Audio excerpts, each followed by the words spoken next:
మొదట వాళ్ళు ఏం చెప్తా ఉన్నారంటే ఎస్పీవై అగ్రో ఇండస్ట్రీస్ అనేటువంటి డిస్టిలరీని మద్యం ఉత్పత్తి పంపిణీ వాటిపైన తన గుత్తాధిపత్యాన్ని తీసుకొచ్చాడనేది వాళ్ళు చెప్తున్నారు.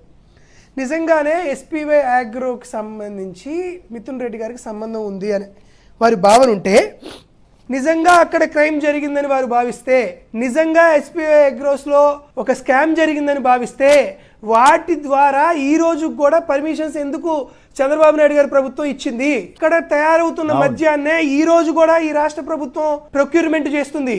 వారికి ఇప్పుడు కూడా పర్మిషన్స్ ఇచ్చారు. ఇచ్చినటువంటి కాపీ ఇంకో సంవత్సరానికి కూడా వాళ్ళకి ఎక్స్టెన్షన్ జరుగుతున్నటువంటి కాపీ.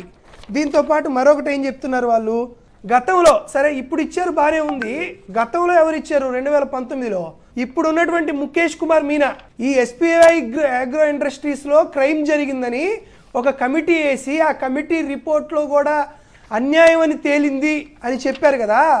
వీళ్ళకి 2019 ఏప్రిల్ 16వ తేదీన వీరికి లైసెన్స్ మంజూరు చేసింది ఇప్పుడు ఉన్నటువంటి revenue principal secretary Mukesh Kumar Meena గారు, అప్పుడు commissioner of provision and excise ఆయన ఇచ్చాడు. ఇది సిఆర్ నెంబర్ H12071/2019 ఏప్రిల్ 16, 2019. ఈరోజు నేను సిట్ అధికారులు చెప్తున్నా, నిజంగా ఎస్పీవై అగ్రో ఇండస్ట్రీస్లో క్రైమ్ జరిగిందని పంపిస్తే వారికి అనుమతులు మంజూరు చేసినటువంటి ప్రిన్సిపల్ సెక్రటరీగా ఉన్నటువంటి ముఖేష్ కుమార్ మీనా గారిని ఎందుకు ఎఫ్ఐఆర్లో పెట్టలా, ఎందుకు ఛార్జ్ షీట్లో వేయలా, ఎందుకు ఈయనకి ఫైనాన్షియల్ ట్రయల్ జరిగిందని ఎందుకు ఈయన అదుపులోకి తీసుకోవాలా, ఎందుకు ముఖేష్ కుమార్ మీనా గారిని అరెస్ట్ చేయలేదు? ఈయన ఇప్పుడు మీ రెవెన్యూ ప్రిన్సిపల్ సెక్రటరీగా ఉన్నాడు.